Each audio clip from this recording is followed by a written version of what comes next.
গতকালকে আমি একটা নিউজ করছিলাম তাইজুল ইসলামকে নিয়ে। তাইজুল ইসলাম এসএ টি20 লিগে লখনৌ সুপার জায়ান্ট না ইন্ডিয়ান প্রিমিয়ার লিগে লখনৌ ওই টিমের হয়ে নাকি চান্স পাইছে। $500K মধ্যে নাকি চান্স পাইছিল তাইজুল ইসলাম।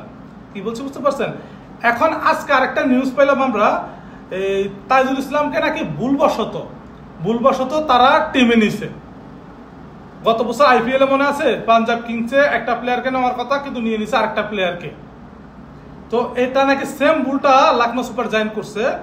এই সাউথ আফ্রিকান একটা প্লেয়ার, সাউথ আফ্রিকার রহস্যময় স্পিনার তানদিজুল যেটা ওই প্লেয়ারটাকে নাকি নেওয়ার চেষ্টা করছিল তারা, ওইখানে ভুল করে তাইজুল ইসলামের নাম দিয়ে দিয়েছে। কিছু বুঝতে পারছেন?